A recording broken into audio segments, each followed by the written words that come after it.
wanted to thank everybody for coming today to our In Conversation. It started with an email webinar. Um, this this webinar came out about a couple conversations I was having throughout my consultations here at Cultural Industries Ontario North. But before we begin, I wanted to begin with a land acknowledgement. Cultural Industries Ontario North would like to acknowledge the Atikamekw and Anishinaabe and the Monopatay First Nation for their stewardship of the land on which we are situated on. Along with Edwards Creative Law, the City of Ottawa, and the peoples of the land and of the Anishinaabe Algonquin Nation, we recognize their history and profound relationships with this land and our communities. We create and share our stories while respecting those who have a historic connection to this region. And with that said, I would like to thank everybody for coming again. And I would also like to encourage people to use the Q&A function, as it'll be an important way for us at the end to kind of dive into a lot of questions and take care of some uncertainties that you might have and get some feedback on that. So yeah, so why do these things happen? Why are we getting these emails? I think that's like the most important question as to why this is happening. So if you break it down, there's three kind of important reasons why. So the first one is it's relying on dreams, people's aspirations. And so when you're thinking about something that's very vulnerable and it relies on someone's passions and dreams, that's kind of when someone can kind of get in and take advantage a little bit. Second reason is this business is extremely tough. We all know it. We have conversations about it constantly, about how tough this is. So if somebody can come in and just be like, hey, like, you know, I have this just sitting on a table for you, people are going to jump on it. And the third one is it's just a thing of like overnight success and we all want it. And it's not always going to be the case. But if we can, you know, somehow get there quicker, we think that we're doing it the right way. But it's not always the case. So anyways, yeah. Byron, if you wanted to introduce yourself. Yeah, thanks, Melanie. So my name is Bryon Pascoe. I'm an entertainment lawyer with a law firm called Edwards Creative Law. I live in the Ottawa area where I grew up, working with people across Canada, and have come in person for a few different sessions in film and music in Northern Ontario. I'm happy to be a part of this. Just a quick note that this discussion is not legal advice. Please consult a lawyer to discuss your specific circumstances. I need to say that for insurance purposes. But yeah, so my name is Bryon, music lawyer. I do other things too within entertainment law, for example, film and TV legal work. And Melanie and I were chatting about, you know, some weird, interesting, and, you know, challenging situations that arise for people, and it kind of led to this discussion where we can share some ideas, share some stories, help to make people feel like not embarrassed about having these situations happen to them, because you can feel quite embarrassed if you're, you know, there's some big opportunity and you tell people about it, and then later you realize it wasn't actually real. People might be asking you about it. You might feel very, you know, self-conscious about it and embarrassed. And, you know, part of the point of this discussion is to say, you don't need to feel embarrassed about it. It happens. There are ways to ideally avoid it. But if it's happened to you, or if it happens to you, if you're in the middle of something, just, you don't need to feel embarrassed about it. It's about, you know, how to feel, or how to have some specific ways to avoid being scammed in the music industry. And then we're going to have some thoughts too about how you deal with it if you're in the middle of it, or if it's happened to you in some kind of way. So the first thing I'm going to do is talk about some different examples where I've firsthand seen clients of mine, or people who, you know, might have become a client, scammed in a variety of ways. But before I jump into those examples, Melanie, do you have anything else you wanted us to chat about before we get into that portion of the conversation? No, I think we're good to go. Okay. So first example is the most recent one. The context is that there was a fake record label. I got contacted by a person in the United States whose son is a hip hop producer, beat maker, and her son got contacted by an alleged or a company in Toronto here in Canada who said that they're a record label and they wanted to fly her son out to Canada, to Toronto, and has given them an agreement to sign. And so they figured, okay, well, we're in the United States. We're being asked by a Canadian record label for, if they want to sign me, they want to sign my son. We need a Canadian music lawyer. So they contacted my law firm. We have a system where people can just, submit questions or inquiries if they need a lawyer. And so she filled out our form. I got the email. I sent her a message, and we, had a bit of a dialogue. And the bottom line was that this company in Toronto, alleged company, alleged record label, was offering pretty substantial amounts of money, like over $1 million US, to provide to this artist who really, was a very emerging type of producer. And the first thing I said, the first thing we both said, myself and the person's mom, was, okay, well, who are these people? I'm not going to name names because I don't think that would be extremely helpful. But just because, this could happen with any kind of company, and the name of this company probably isn't, it's not relevant for the story. But I went online and searched for them. They had a very detailed website listing about 12 or 15 people who work for this label. The wording on the website was very like bot-ish, as it was written by a bot or someone who didn't speak English very well, which is, that is what it was. But then I started to research people. So the CEO of this company, it said that she had accomplished all of these things. I had never heard of her, but I've never heard of a lot of people. It just, it's impossible to keep up. But I researched her. She didn't exist. She wasn't on LinkedIn. She wasn't, when I Googled her in association with the companies that they mentioned, there is no reference whatsoever. And then I tried to find her photo. So I tried to figure out if I could find another picture of her. So I took a screenshot of her picture on the website, and I did a Google image search. So what you can do on Google is that if you have an image of somebody, you can do a search of the image, just like you can do a search of a word. It's not easy or even possible, I don't think, to do from a cell phone, but from a desktop computer, you save the image. So I took a screenshot, I cropped it so it only be kind of her, her, not the rest of the screen. And I did a Google search to try to find her, and I couldn't find it. Usually when someone has a website and like there's the main photo of them, they probably use that photo for other stuff. Like I have one photo of me that was used for like 8 years. And then I have another photo that I'll use for the next, bunch of years. So usually with a person's website, picture on the website, Melanie, I'm sure your photo on, CION's website, you probably use it for other things. Right.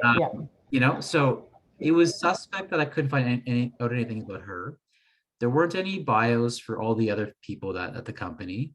I researched some of their names. I couldn't find anything at all. And then what I did was I did a search of the actual corporation. So in Canada, a corporation can be a federal company or a provincial company. And there's a variety of differences. It doesn't really matter for the purpose of this discussion. But in both cases here in Ontario, you can search to see if a company exists, and sometimes you get some information. And for a federal company, you actually get a lot more information right from the start. So I did a search of this company. It did exist, but it had 3 directors whose names had nothing to do with any of the directors in the on the website. Those people I couldn't find anything about them in the music industry or otherwise. I'm just in the chat here, I put a link to the corporate search thing that the government of Canada puts out. So from my research, the person didn't exist, the team didn't exist, the company was operated by people who weren't associated with the people on the website, which is, all these things are kind of possible, but once they all kind of add up, it's really weird.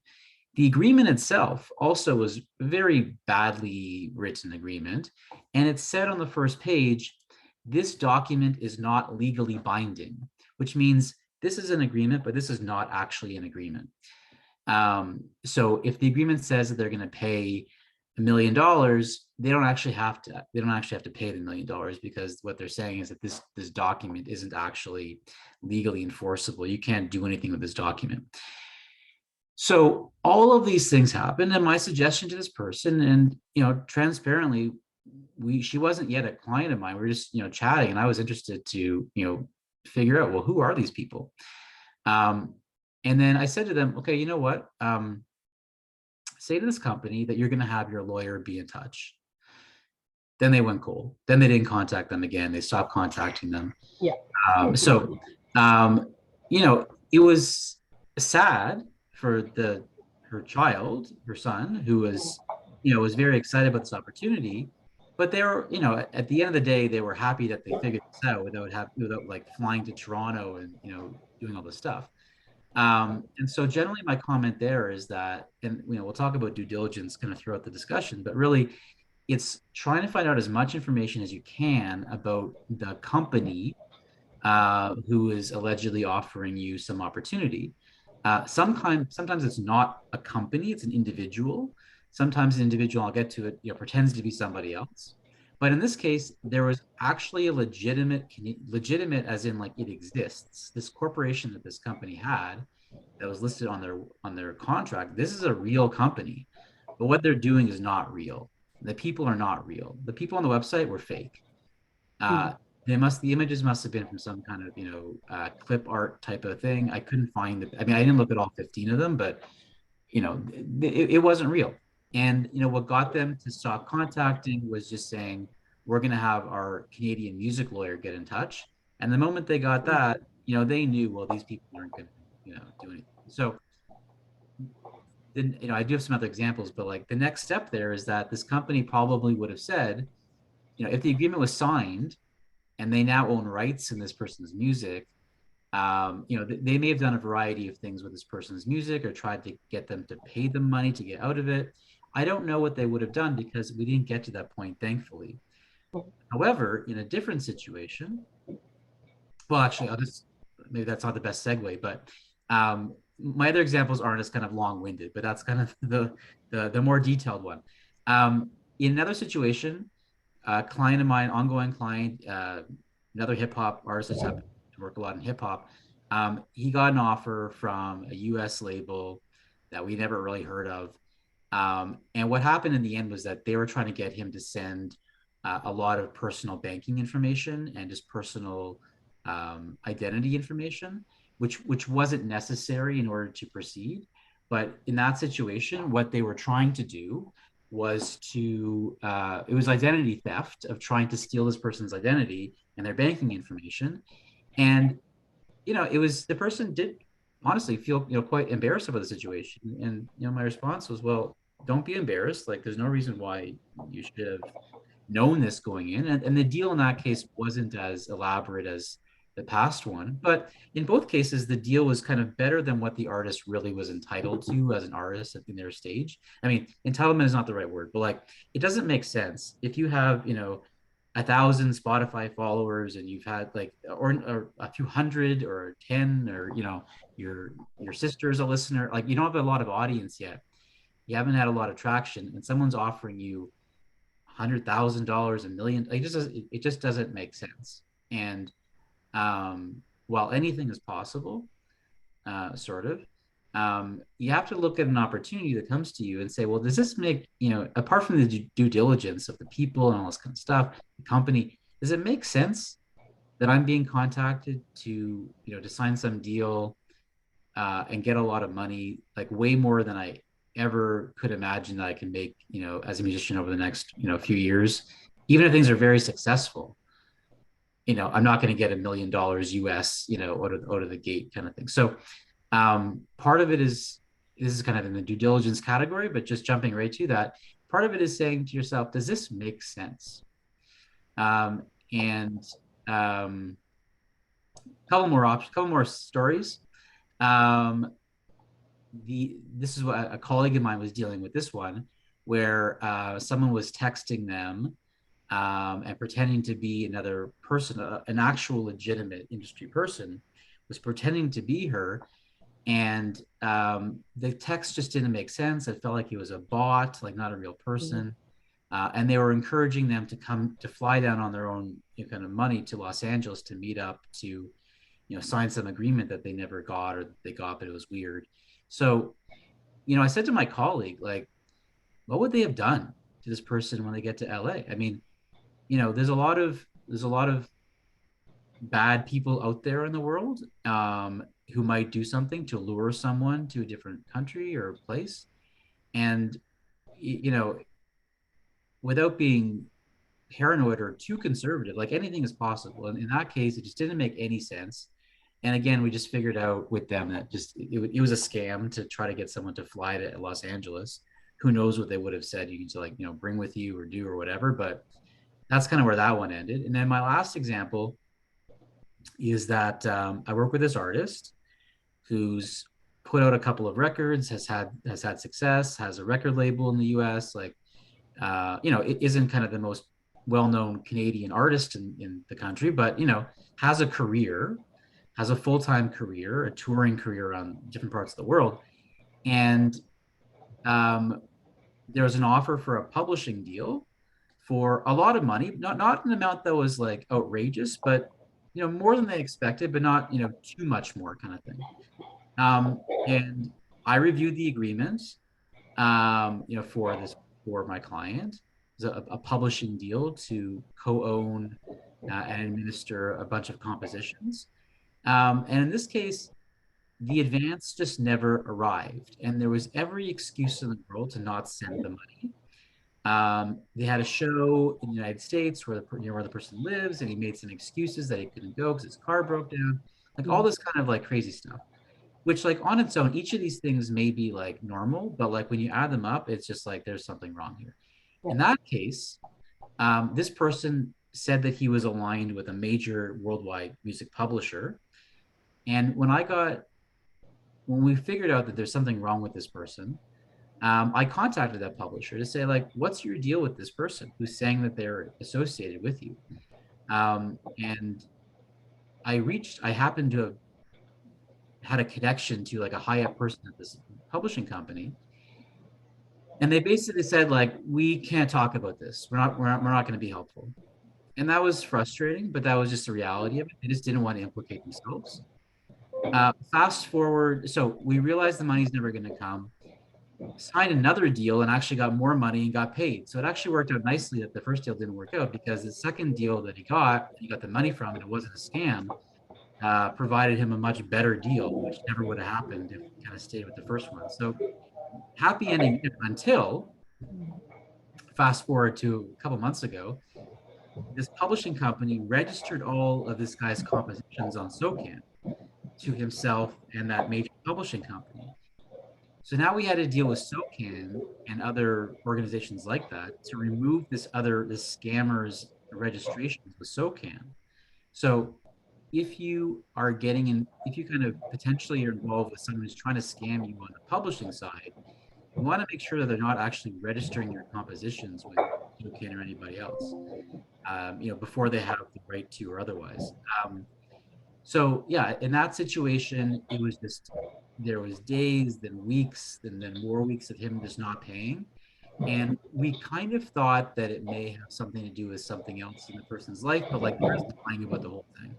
And so it was a scam in the sense of, like, he was never going to pay, and he knew that, and he made us, like, act certain ways and do, not sign a deal with somebody else, and we needed the money for a tour. And it was a whole huge mess, and they had to have me be involved. And unfortunately, lawyers are not free or cheap. There are programs to help, and I'm kind of a big advocate of that, and I'm involved in that community. But they had to get their lawyer involved to spend some time to deal with this scammer. So, 4 different kind of examples, some more, elaborate than others. But those are my examples of experience dealing with scammers in the music industry. Yeah, And like hopefully with that, some interesting takeaways. it's super frightening because like I've seen like I've seen contracts that are weird like that. I've seen bands who approach me during consultations and they are saying that they've worked with all sorts of different people, like a producer in a studio who approached them and wanted to work on songs with them, and they paid them half of a deposit, or like they paid them a deposit to do this, and then all of a sudden they're not getting any of their songs. Things like that, like where they've actually been in a room together and things like that. Like Yeah. it can go pretty far, and it can go as far as you let it go, basically, until you kind of do that due diligence, what you're talking about, and start like really realizing, okay, I'm getting into something here that's not what I should be doing. And so I'm going to show some examples of like literal emails that I've gotten from like some of them I got in my band email. Some of them I've gotten from bands that I know. Just kind of accumulated these over the past little bit, and like they look super legitimate. Like they look like they're these real companies. Some of them have logos. Some of them have like website links, social media, things like that. Like they'll go as far as to like have a whole platform created for you just to kind of, let it keep going. So I'm just going to share my screen here. Let me know if you can see.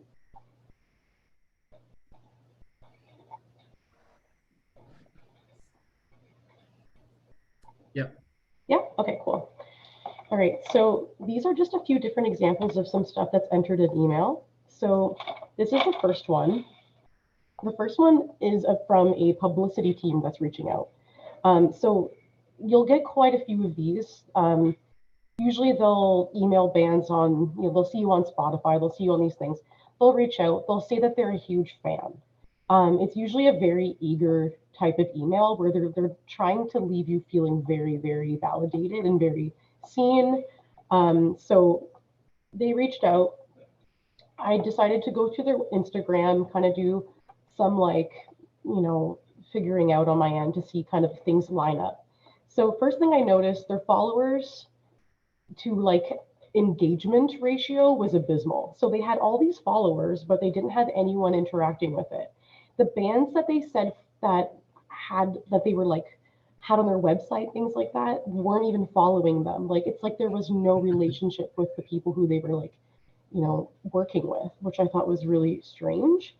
So my first instinct was definitely bots for followers to make something look like it's a legit platform, things like that.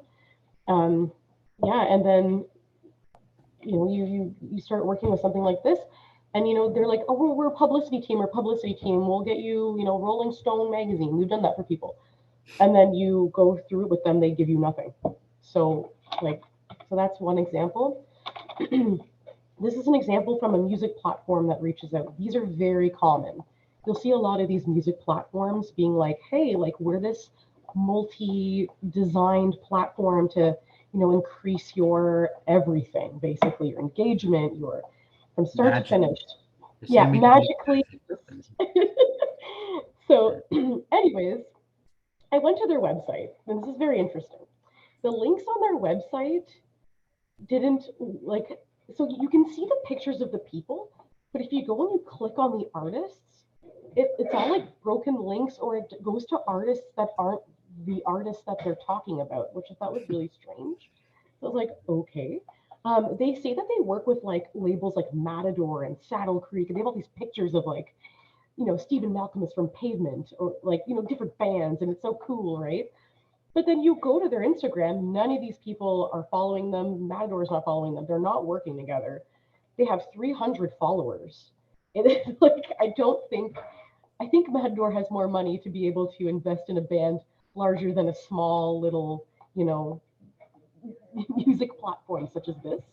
Yeah. So anyway, so something like, and you're reaching out to indie artists. Indie artists see these other bands, these labels. It's like gold to them. They're like, oh my gosh, I could be on the same, platform as, the bands on Matador sort of thing. And they get really excited about that. It's a manipulation tactic, and they're going to use it. And they know who to use it with. Like, Mhm. it's pretty crazy. Okay, this is my favorite. So this is a promo company that's reaching out. Website goes to a broken Wix website.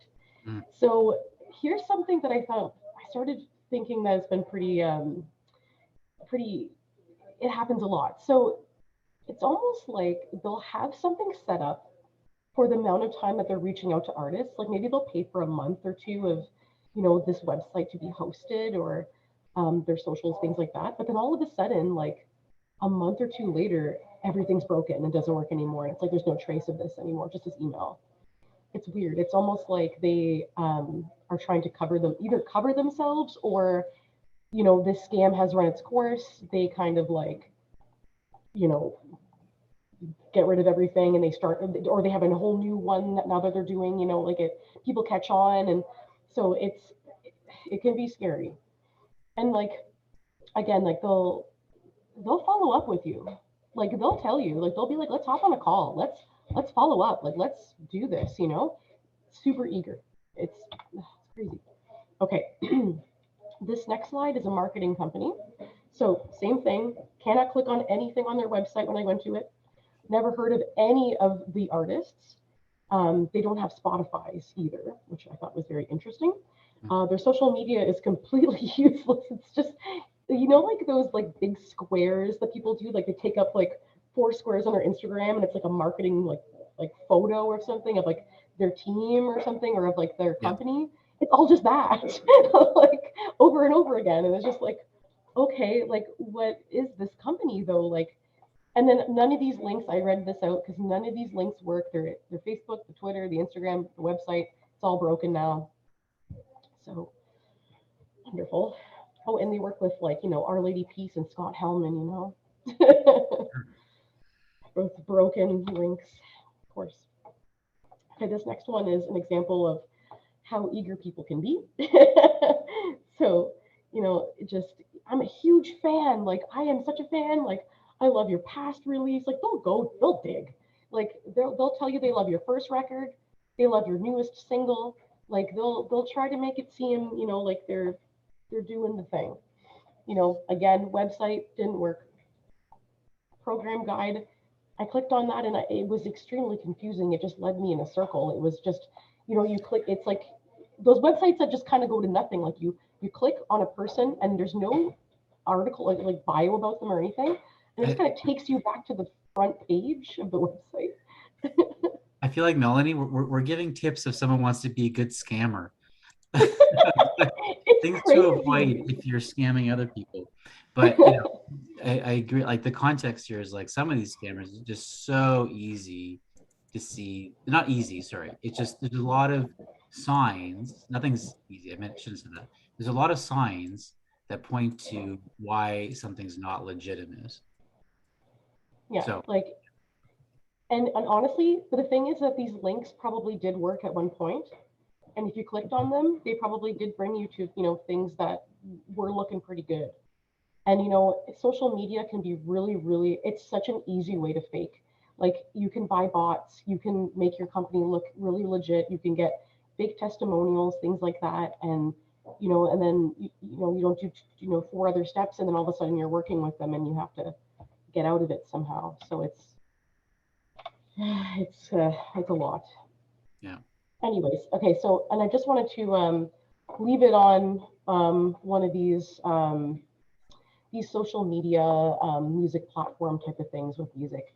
They're not worth working with. Some of them could be real, and I've seen a lot of bands work with some of these, and in our consultations they'll talk to me about it, and they'll tell me about how it went with them, and they'll give me feedback, and usually it's, well, nothing really happened. We didn't really get, they went through kind of, preliminary things like what they wanted out of it. You talk about the things the goals that you want with these platforms, and and then all of a sudden, maybe your Spotify all of a sudden has like some fake plays on a song that it gives you a couple thousand, but your monthly listeners are low still, and your follower engagement on Instagram is low still. So it's just being really careful about who you're working with, protecting your art. And again, like it's like Byron said, like these people can go as far as to like taking your royalties, as to asking you money up front, things like that. And then all of a sudden you're stuck and you have to get kind of creative and find yourself some representation, someone like Bryon, to kind of help you out of it. And then, it costs you money in the end to kind of have to backtrack now. Whereas if you show it to somebody, if you talk to even just like, a music representation person, like doing, work for, like someone like myself, like I work in the industry, right? If you show it to me, I can probably let you know, or I can probably do some sleuthing for you. And if it gets so far, I can send you to Bryon, someone like I can actually help you out of the legal situation. Or any other music lawyer, just one of them. Yeah, Yeah, I anyone that mean, can help. and sometimes it's a manager or just a colleague in the industry or a lawyer who could help you to deal with them. But there's a variety of kind of players in the ecosystem. Sometimes, unfortunately, when there's a lawyer involved, that's kind of what helps to get the other party to actually do something to change or to give up rights that they got or stop talking to you. So that's kind of some additional value that it can have when you have a lawyer who's copied on a correspondence with them, or something else, as compared to a manager or a friend or a parent or a fellow musician saying like the exact same message. Yeah, yeah, for sure. And then there's a couple of other different things too. Like, yes, those music platforms, like be weary of them, like, but also like bands can get an email from a label, like you were saying, like asking for money up front. Like it should never be that way. A label should never be asking for money. Like they should be funding your project, and it should be at a level where it makes sense for you to work with them. Like it should all kind of line up in a way that makes sense, where it's not coming through a DM, like Bryan's saying in the chat here. Like they're not going to go through a DM with you on a on a social media platform, let alone like an email just all of a sudden random, and you don't know them, you've never met them before. But Yeah. also there's the pay to work scams too, where like you're paying for publication write-ups, you're paying for to play shows, things like that, and the shows could either just like not even be real, or like you should never be paying for things like this. Yeah, I mean, it kind of relates to something that Melanie and I were chatting about kind of in advance of this discussion, of that there is a distinction between a company that is legitimately a scam and companies that are out there that do some scammy things. For example, of saying, well, we can, increase your, you know, Instagram followers or TikTok followers or whatever by like, using this bot program. It's like, well, they might be a legitimate, company that does stuff, including that thing. And I would say that that's a scammy kind of thing to do, but I wouldn't say that their whole operation is this at the same kind of scam level as someone who's trying to legitimately like Yeah, steal money from you or have you go on a flight to, some random city and who knows what's going to happen when you get there. So, there definitely is a distinction. There are some kind of things in the music industry that are um, shady, but not like fraudulent. And then there's things that are fraudulent. And, preferably you're able to have a career that doesn't involve, any of the above. Um, but there might be people who are trying to kind of lure you into either one of those two kinds of situations, a legit scam or like a scammy situation or service provided by people who are like, they exist. They might, live down the street. They might be thinking that it's okay to do some of these things. It's not good for your actual career if it's found out that there were, bots involved to, generate numbers in any kind of platform. So, there's that too. But there is a distinction on like the scale of scamminess, and not everyone is the same. There are negatives about all of them, but there's definitely a distinction, and so we definitely wanted to clarify that point. yeah, for sure. Yeah, no, it just it could get out of control so quickly. And um, again, like I've just had so many music consultations where they had so much like something was going on like that, and luckily either we were able to kind of like determine right away, or some of them I did have to put in touch with people, unfortunately, because it does happen. Again, like we're trying to normalize this is a real thing. And um, again, it goes with, we're just, especially in Northern Ontario, I feel like, because we are so disconnected to kind of everything going on in those major cities and stuff like that. It's easier for these people to kind of like pinpoint us and send us these emails, and maybe a few of us will, eventually break and want to see more of what they're doing and talk to Yeah. them a little bit more. Like, I feel like kind of no matter where you live, there's like reasons why someone may want to target you. You know, if it's like if you're in the yeah, main market, it's like, well, if you're living in Toronto or New York, well, you got to really, get ahead. And then it's like if you don't live in the major markets, then well, you got to get ahead because you're not in. Right? So right. there's always an excuse that as you said, like if people like do dig into someone's situation, there are many ways to figure out how to kind of pull at the right strings. um, and as we've outlined with these stories, like some of these people are more savvy than others. um, and yeah, so that's that comment. So kind of sort of switching gears, so maybe just putting a different kind of heading on it, is different due diligence strategies. And we've talked about a lot of these already in the discussion so far, but just to kind of uh, go down a list of some of those. So, as Melanie mentioned, paying people up front when it's like a label or publisher just doesn't, it's not a normal type of thing. Um, don't take down your music if you're dealing with like someone who is like a record label and you're talking to them about distribution. Like, don't take down your own music. And I mean, ideally don't sign with the distributor unless you've had the agreement reviewed and done a lot of due diligence. But in the meantime, really just don't take your own music down from platforms, because um, you could be at the will of this other company. If someone else uploads music, you take it down, and then they say to you, well, if you want to control your own music again and keep your numbers up, you need to pay us to do that, Yeah. some ridiculous fee. um, Regarding due diligence of the organization, who have they worked with, who are those artists, can you call them, can you see an actual connection between the two? Has Melanie's touched on some of these things, but like has the artist ever referenced this company? The example I gave from the outset of the discussion, there were some artists on this company's website, and like their profiles made no sense. A common note was, I was deleted when I had 75,000 followers, and now I have 14.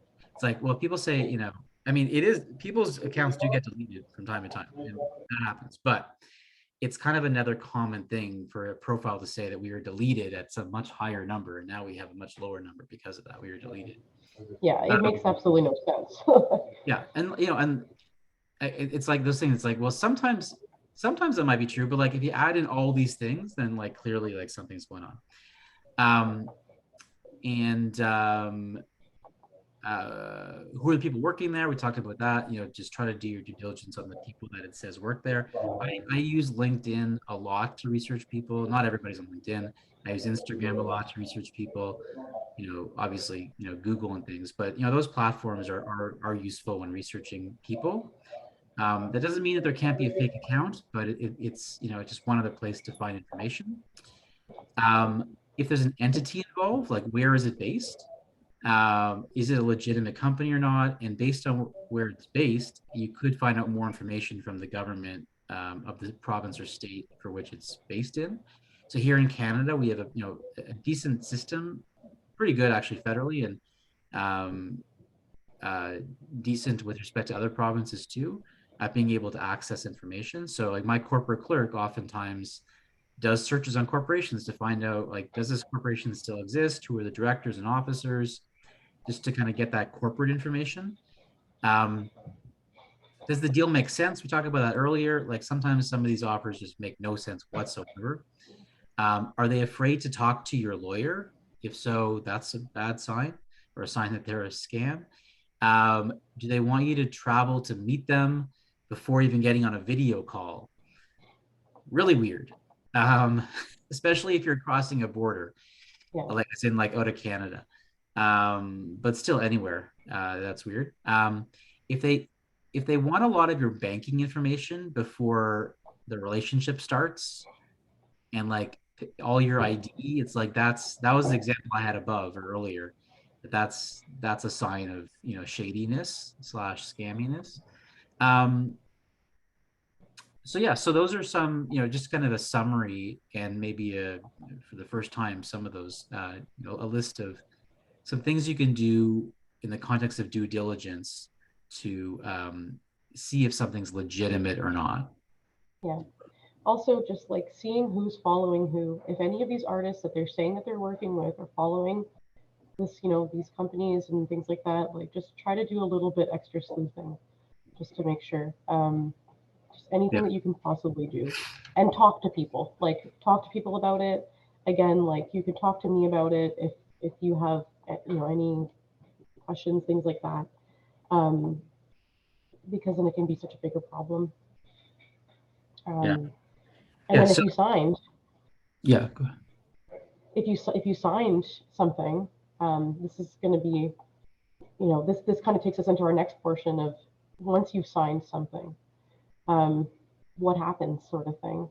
I've worked with a musician who said that they had a 30-day back out with a label in a contract, which I thought was very interesting. Like, is that a common Or thing a that you fee, see? or a Yeah, fee. like, Well, it's not a common thing. I mean, no. it's a the only thing that's like that really is like a management agreement that has like a probation period essentially. But like, Right. I'm assuming that the rest of that agreement, that clause said you can back out in 30 days if you pay us $3,000, 5,000, some like amount that's not, it's not $1 million, but it's enough that people would like find the money to pay it to get out.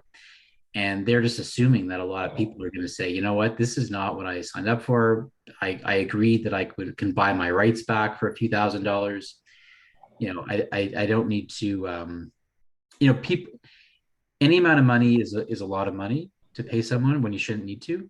But if they asked for 5,000, if they asked for $2,500 from 100 people, they'll probably get a lot more money compared to if they said, well, you have to give us $50,000 or $100,000, because like Small asks. Yeah. small asks sometimes lead to payments, unfortunately. Yeah. Um, and that's my comment on that. Yeah. No, that makes a lot of sense. Yeah. And then this situation also that I was referring to, because you were talking about removing music and things like that. Well, they removed all of this artist's music because they had, put it up for them through like a distro kid or a TuneCore or something like that.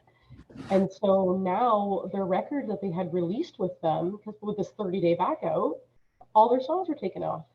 So they have to go and do it themselves and get everything back up there again. So you're almost back to square one a little bit and got to do it yourself in the end. Yeah. Some other things if you sign something. So I mean, I guess the general comment is that every situation is different. There isn't like an obvious route for every situation, but in terms of all the options, um, there is the possibility of actually taking legal action and suing someone for misrepresenting certain things. Again, it really depends on the circumstances. The circumstances might also trigger criminal fraud, which is a police matter and not an entertainment law or like Melanie and I are not police officers. No. Talk to the police about criminal activity, or talk to a criminal lawyer, which we can connect you to if there's the if you want to explore that route. Um, Sometimes what you could use as a strategy is essentially to say, well, if you don't give me my money back or don't end this agreement formally, I'm going to call you out, and Yeah. I'm not defaming you because it's true, and I'm going to let people know that you and this company are fake, and that's worth a lot more to you. I mean, I might do that anyway, but to avoid me doing that right now, cancel this agreement, give me my money back, or do whatever it is you need to have done.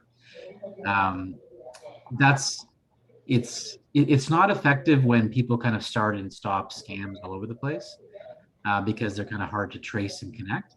But it sometimes is, it's one of the options that are available, among the mix of options. Um, an agreement is probably also going to say that it's confidential. This is confidential. You can't tell anybody about this kind of thing. So, there are, but if it's based on a lie, like that's a related factor too. But just because an agreement says that you can't tell anybody about it, like, doesn't mean that you can't do anything.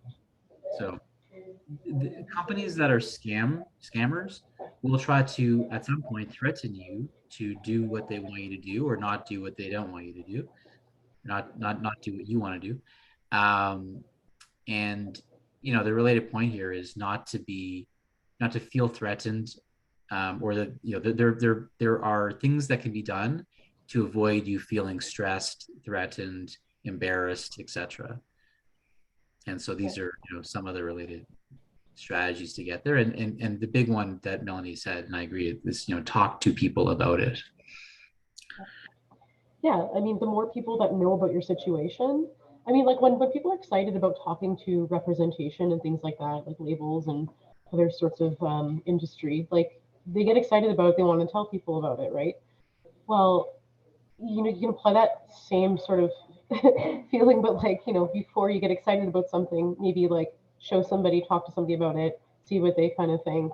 If they're kind of like, well, this seems kind of weird, like let's do some research, like, you know, like, how big is your project right now, and does it make sense if people are reaching out to want to work with you?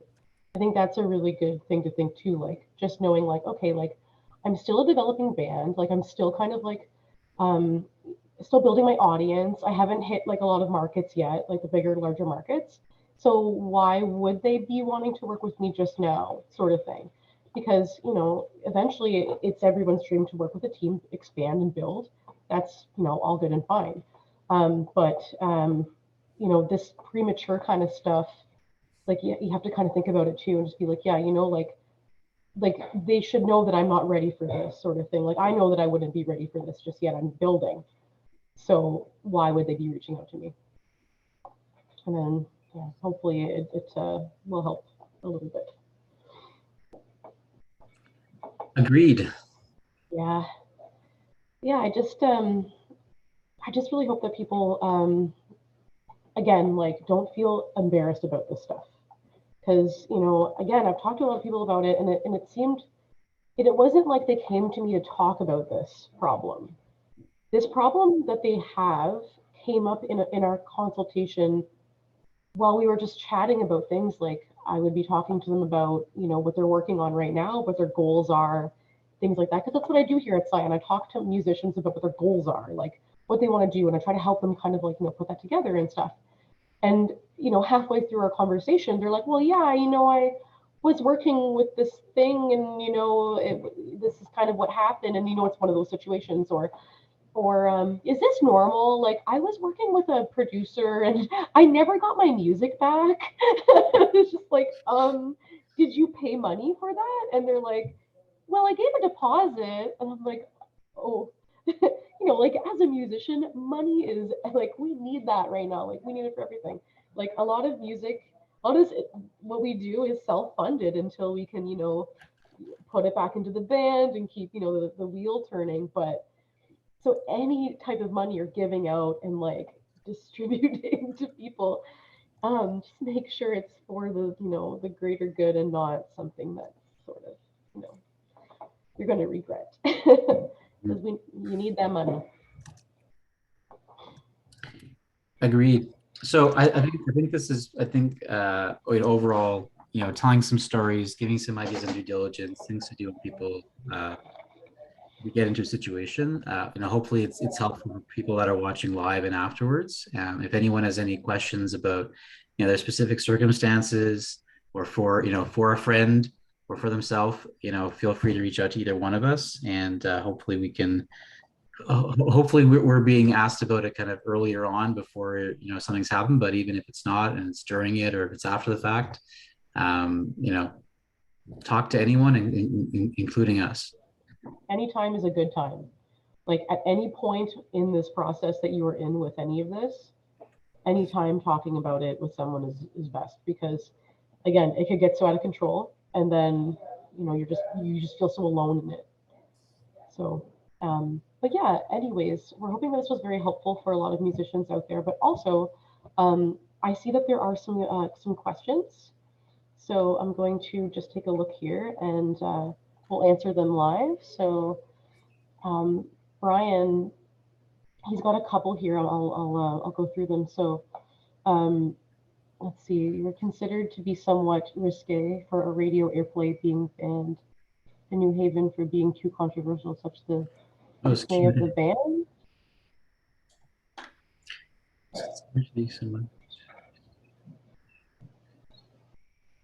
Oh, he says ignore that.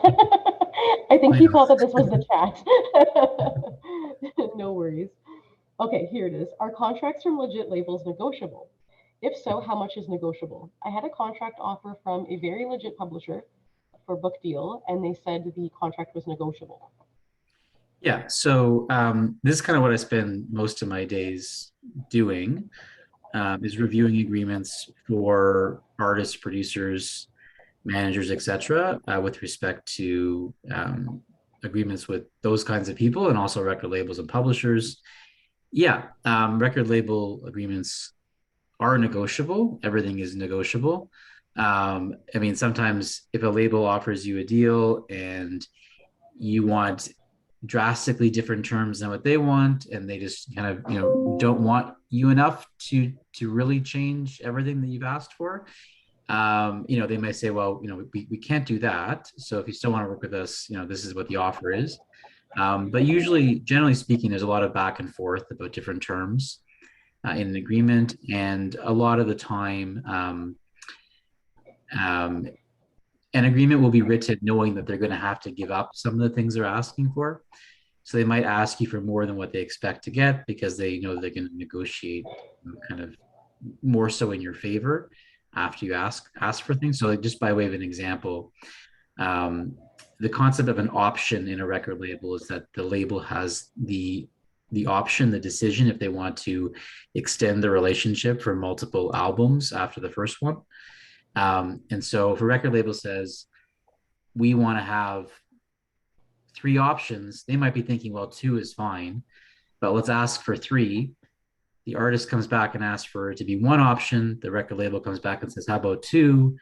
And then the artist agrees to what the label wanted to propose in the first place. So being two options. So that's kind of a sneaky way for a company to, it's not that sneaky, but it's just the reality of it. Sometimes companies offer agreements that they know are going to be negotiated in a way that will be more artist favorable. And they're okay with that because the terms that they expect to give are kind of known in advance. In other situations, a record label would say, would give up more than they plan to because they really want to work with that artist.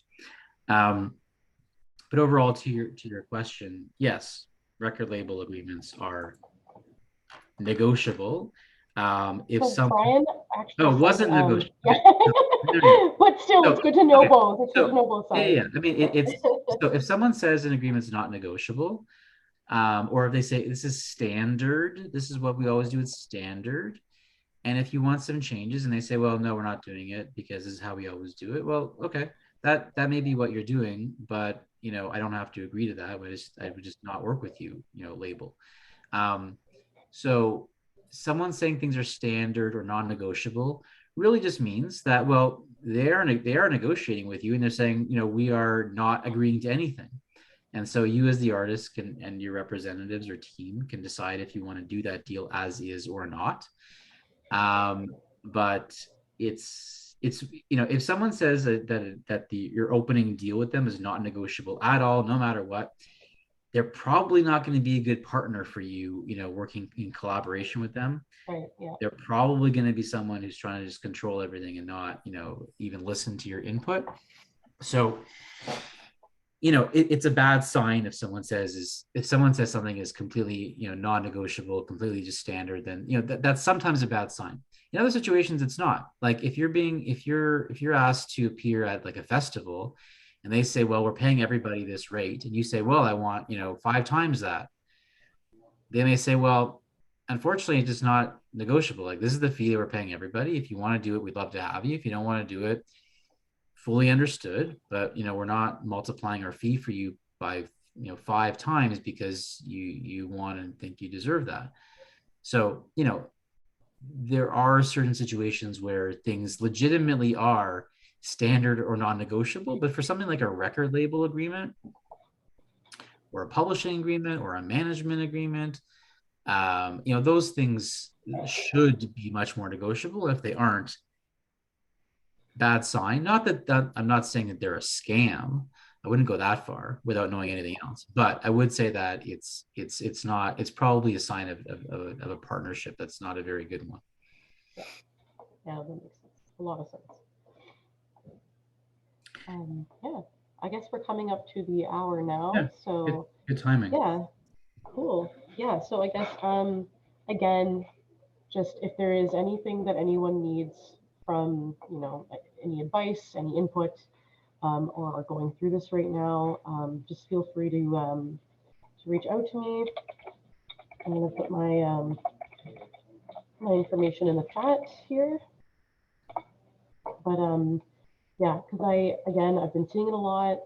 That's why this, webinar came to fruition, because, it was making me feel very brokenhearted that I didn't want to see people getting upset and thinking that this was the music industry, because this is not the music industry.